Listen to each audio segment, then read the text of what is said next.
Hi friends, welcome to my channel. இன்னைக்கு நம்ம சேனல்ல ஒரு சூப்பரான ஹெல்த்தியான மெமரி பவர் லட்டு செய்ய போறோம். படிக்கிற குழந்தைகளுக்கு ரொம்ப தேவையான ஒண்ணு. இப்போ அடுத்ததா பாத்தீங்கன்னா 10th 12th பப்ளிக் எக்ஸாம் வேற வர போகுது. அந்த மாதிரி படிக்கிற குழந்தைகளுக்கு ரெகுலரா ஒரு லட்டு கொடுத்துட்டு வந்தீங்கனாலே அவங்க மெமரி பவர் நல்லா இன்க்ரீஸ் ஆகுங்க. அந்த மெமரி பவர் லட்டு எப்படி செய்யணும் அப்படிங்கறத பார்க்கிறதுக்கு முன்னாடி நீங்க இன்னும் இந்த சேனலை சப்ஸ்கிரைப் பண்ணலனா சப்ஸ்கிரைப் பண்ணிடுங்க. அதோட பெல் ஐகானையும் கிளிக் பண்ணிடுங்க. வாங்க இப்போ அந்த லட்டு எப்படி செய்யலாம்ங்கறத வீடியோல பார்க்கலாம்.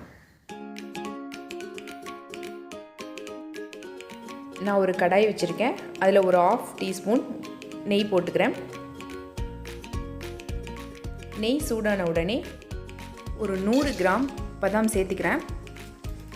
இப்போ பாதாமில் பார்த்தீங்கன்னா vitamin B, magnesium, amino acid, புரோட்டீன்னு ஏராளமாக இருக்குங்க. ஒரு நாளைக்கு 4 பாதாம் போதும். படிக்கிற குழந்தைக்கு மெமரி பவர் சூப்பராக இன்க்ரீஸ் ஆகுங்க. பாருங்கள், பாதாம் ஓரளவுக்கு நமக்கு வறுபட்டுருச்சு. இப்போ நான் முந்திரி சேர்த்துக்கிறேன் 100 கிராம். முந்திரி பருப்பு பார்த்திங்கன்னா நமக்கு இரத்த அழுத்தம் சீராக இருக்கிறதுக்கு, மூளை சுறுசுறுப்பாக இருக்கிறதுக்கு முந்திரி ரொம்ப நல்லதுங்க. கொலஸ்ட்ராலை கண்ட்ரோல் பண்ணும். அதோட நம்ம எலும்பு வலிமை பெறதுக்காகவும் முந்திரி பருப்பு ரொம்ப யூஸ்ஃபுல்லாக இருக்குங்க. இப்போ பாருங்கள், இதை ரெண்டத்தையும் சேர்த்துட்டு நல்லா வறுத்தாச்சு. இப்போ இது ரெண்டும் வறுபட்டுருச்சு. இந்த அளவுக்கு வறுபட்ட உடனே நம்ம ஒரு தட்டுக்கு மாற்றிடலாம்.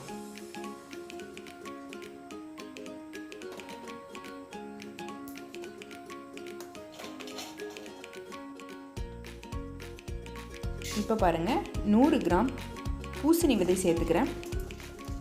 திருப்பியும் நெய் சேர்த்த தேவையில்லைங்க, இருக்கிற நெய்யே போதும். இப்போ பூசணி விதையிலையும் பார்த்தீங்கன்னா மெக்னீஷியம், துத்தநாகம்னு நிறைய இருக்குது. நோய் எதிர்ப்பு சக்தியை கொடுக்கறதுக்கு பூசணி விதை தினமும் ஒரு கையளவு பூசணி விதை சாப்பிட்டு வந்தாங்கன்னா குழந்தைங்க நோய் எதிர்ப்பு சக்தி அதிகரிக்குங்க. இதில் இருக்கிற இந்த ஒமேகா 3 அமிலம் அப்படிங்கிற ஒன்று சர்க்கரை அளவை கண்ட்ரோல் பண்ணும். இப்போ இதில் பாருங்கள், நான் வெள்ளரி விதை 100 கிராம் சேர்த்துக்கிறேன். இந்த வெள்ளரி விதை சிறுநீர் பிரச்சனைக்கு ரொம்ப நல்லதுங்க.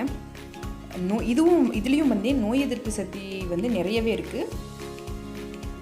நார்ச்சத்து, மெக்னீஷியம், விட்டமின் ஈன்னு நிறைய சத்துக்கள் இருக்குங்க வெள்ளரி விதையிலையும். இப்போ இதுவும் நம்ம ஒரு பிளேட்டுக்கு மாற்றிடலாம். நல்லா வறுபட்டுருச்சு பாருங்கள். அடுத்ததாக ஒரு 50 கிராம் ஃப்ளாக்ஸ் சீட்ஸ், ஆலிவ் விதை சேர்த்துக்கிறேன். கொஞ்சமாக நான் நெய் விட்டுக்கிறேன், ஒரு 1/4 டீஸ்பூன். ஆலிவ் விதை படப்படன்னு வெடிக்க ஆரம்பிக்குங்க. லைட்டாக வெடிக்க ஆரம்பித்த உடனே ஒரு தட்டு போட்டுட்டு மூடி வச்சுட்டு அப்புறமா பொரியுங்க. பாருங்கள், என்னது வெடிக்க ஆரம்பிச்சிருச்சு. நான் தட்டு போட்டு மூடிட்டு தான் வறுக்க போகிறேன். ஆலிவ் விதையில் பார்த்திங்கன்னா ஃபைபர் கண்டென்ட்டு நிறைய இருக்குது. செரிமானத்துக்கு குழந்தைங்களுக்கு ரொம்ப நல்லது. சீக்கிரமாக ஜீர்ணிச்சிரும். கேன்சரை குணப்படுத்தக்கூடிய அளவுக்கு இந்த ஆலிவ் விதையில் சத்து இருக்குங்க. அடுத்ததாக நான் ஒரு 50 கிராம் வால்நட் சேர்த்துக்கிறேன். வால்நட் எதுக்கு பார்த்திங்கன்னா உடல் எடையை குறைக்கிறதுக்கு ரொம்ப நல்லதுங்க. அது மட்டும் இல்லைங்க, குழந்தைகளுக்கு மூளை வளர்ச்சிக்கு தேவையான ஒமேகா 3ங்கிற அமிலம் இதில் நிறைய இருக்குங்க. இதை டெய்லியும் குழந்தைங்களுக்கு ஒரு 4-5 கொடுத்துட்டு வந்தீங்கன்னா குழந்தைங்க நல்லா தூங்குவாங்க. தூக்கங்கிறது குழந்தைங்களுக்கு ரொம்ப முக்கியமான ஒன்று. ரொம்ப நல்லா தூக்கத்துக்கு ஹெல்ப் பண்ணுங்க இந்த வால்நட். இப்போ பாருங்கள், நமக்கு இந்த வால்நட் நல்லா ஃப்ரை ஆகிடுச்சு. இப்போ இதையும் அந்த பிளேட்டுக்கு மாற்றிக்கலாம். அடுத்ததாக நான் ஒரு 50 கிராம் பிஸ்தா எடுத்துக்கிறேன். பிஸ்தாவில் பார்த்தீங்கன்னா பாஸ்பரஸ் மற்றும் ஒரு 30 வகையான நார்ச்சத்து இருக்குங்க. இது உடலுக்கும் மூளைக்கும் நல்ல வலிமை தரக்கூடியது. அது மட்டும் இல்லைங்க, கண் பார்வைக்கு பிஸ்தா ரொம்ப நல்லதுங்க. டெய்லியும் ஒரு கைப்பிடி அளவு குழந்தைங்களுக்கு கொடுத்துட்டே வந்தீங்கன்னா ரொம்ப நல்லது. இப்போ இது வறுபட்டுருச்சு, இதையும் எடுத்துக்கலாம். அடுத்ததாக நான் ஒரு 100 கிராம் தேங்காய் துருவி வச்சுருக்கேன். உங்களுக்கு கொப்பரை தேங்காய் கிடைச்சாலும் சரி, இல்லை டெசிகேட்டட் கோகோனட் பவுடர் கிடைச்சாலும் சரி, அப்படி இல்லைனாலும் ஃப்ரெஷ் கோகோனட்டை இந்த மாதிரி துருவிட்டு நல்லா வறுத்து எடுத்துக்கோங்க. ஏன்னா அப்போ தான் நமக்கு இந்த லட்டு ரொம்ப நாள் வச்சு சாப்பிட முடியும். இல்லைன்னா இதில் இருக்கிற ஈரப்பதம் வந்து நமக்கு லட்டை வந்து கெட்டு போக செஞ்சிடும். இப்போ எல்லாத்தையுமே நம்ம நல்லா வறுத்து எடுத்துட்டோம். ஒரு 10 நிமிஷம் இதை ஆற வச்சுக்கலாம். ஆற வச்சுட்டு நம்ம இதை அரைச்சி எடுத்துக்க போகிறோம். இங்கே பாருங்கள், நான் அரைச்சி எடுத்துக்கிட்டேன். நல்லா ஆற வச்சுட்டு ஒரு 10 நிமிஷம் ஆற வச்சுட்டு அரைச்சி எடுத்துட்டேன். ரொம்ப நைஸாக அரைக்க தேவையில்லைங்க, கொஞ்சம் கொரகொரன்னு இருந்தாலே நல்லா தான் இருக்கும். இந்த மாதிரி அரைச்சி எடுத்துக்கோங்க. இப்போ நான் வந்துட்டு இதை ஒரு பிளேட்டில் மாற்றிக்க போகிறேன். எனக்கு வந்து அளவு அதிகமாக இருக்கிறதுனால நான் ஒரு பாதியை பிளேட்டுக்கு மாற்றிட்டு பாதியை மட்டும் எடுத்துக்கிறேன். அப்போ தான் அரைக்கிறதுக்கு வசதியாக இருக்கும். இப்போது இதில் வெல்லம் பார்த்திங்கன்னா ஒரு 300 கிராம் வெல்லம் எடுத்திருக்கேன். அதில் பாதி வெல்லத்தை இது கூட சேர்த்துக்கிறேன். இப்போது இதை வந்துட்டு அரைச்சி எடுத்துகிட்டு வந்துடலாம். பாருங்கள், நான் அரைச்சிட்டேன். நமக்கு வெல்லம் நல்லா சேர்ந்து அரைப்பட்டு வந்திருக்கு பாருங்கள். நல்லா இப்போ நான் இதை ஒரு பிளேட்டில் எடுத்துகிட்டு திருப்பி நம்ம எடுத்து வச்சுருக்கோம் இல்லைங்களா, அந்த பாதியை நான் திருப்பியும் போட்டு அரைச்சி எடுத்துக்க போகிறேன்.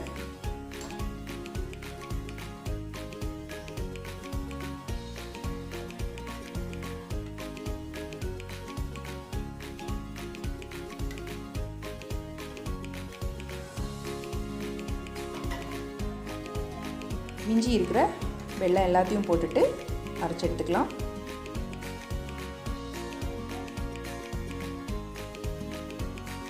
பாருங்கள், நான் அரைச்சி எடுத்துக்கிட்டாச்சு. இப்போ நமக்கு ரெடி ஆகிடுச்சுங்க. இப்போ நீங்கள் இதை வந்துட்டு எதுவுமே சேர்த்த தேவையில்லைங்க, அப்படியே நம்ம லட்டு பிடிக்கலாம். பாருங்கள், நல்லா பிடிக்க வரும். தேவைப்பட்டால் 1 ஸ்பூன் 2 ஸ்பூன் நெய் சேர்த்துக்கலாம். ஆனால் கண்டிப்பாக தேவைப்படாதுங்க. பாருங்கள், நான் ஒரு 2 ஸ்பூன் நெய் சேர்த்து பிசைஞ்சு காமிக்கிறேன் பாருங்கள். இது நம்ம குழந்தைகளுக்கு தான் அதிகமாக கொடுக்க போகிறோங்கிறதுனால நெய் சேர்த்துக்கிறதுனால தப்பே கிடையாது. ஆனால் தேவைப்படாது, சேர்த்துக்கிறதுனாலையும் தப்பில்லை. இப்படி சேர்த்துட்டு பிசைஞ்சு விட்டுட்டு நம்ம லட்டு பிடிக்கலாம். இப்போ பாருங்கள், நம்ம தேங்காய் திருவல் வந்து இப்போ தான் சேர்த்த போகிறேன். நான் நம்ம வறுத்து எடுத்து வச்சுருந்தோம் இல்லைங்களா, அந்த தேங்காய் திருவலை நான் இப்போ சேர்த்துக்கிறேன். அதோட நான் அந்த பூசணி விதையும் வெள்ளரி விதையும் வறுத்து எடுத்துருந்தோம் இல்லைங்களா, அதில் கொஞ்சத்தை மட்டும் நான் எடுத்து தனியாக வச்சுருந்தேன். அதை கொஞ்சம் போட்டுட்டு அது கொஞ்சம் கடிச்சு சாப்பிடும்போது இடையில கிடச்சிதுன்னா நல்லாயிருக்கும். அதுக்காக நான் தனியாக எடுத்து வச்சுருந்தேன். இப்போது அதையும் சேர்த்துட்டு நல்லா கலக்கி விட்டாச்சு. கூட ஒரு ஸ்பூன் 1.5 ஸ்பூன் அளவுக்கு நெய் சேர்த்துக்கிறேன். நல்லா வாசனையாகவும் இருக்கும், டேஸ்ட்டாகவும் இருக்குது. நெய் சேர்த்துக்கும் போது உங்களுக்கு தேவைப்பட்டால் தேவைக்கேற்ப சேர்த்துக்கோங்க. இப்போ பாருங்கள், நம்ம லட்டு பிடிக்க ஆரம்பிக்கலாம். சுவையான பிரைன் பவர் லட்டு ரெடி ஆகிடுச்சுங்க. டேஸ்ட்டும் ரொம்ப சூப்பராக இருக்கும். குழந்தைங்க ரொம்ப விரும்பி சாப்பிடுவாங்க.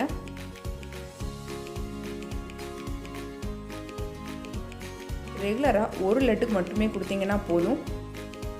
கொஞ்சம் ஹீட்டு, நம்ம எல்லாமே வந்து ட்ரை ஃப்ரூட்ஸு, பாதாம், முந்திரி எல்லாமே வந்து கொஞ்சம் ஹீட்டு அப்படிங்கிறதுனால, சூடு அப்படிங்கிறதுனால நீங்கள் ரெகுலராக 1 அதிகப்படியாக 2 மட்டுமே கொடுங்க, ஜாஸ்தி தேவையில்லை.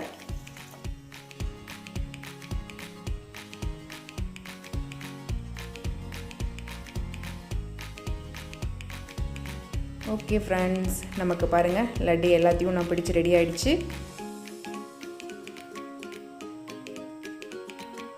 Okay, brain power laddu ready ஆகிடுச்சு.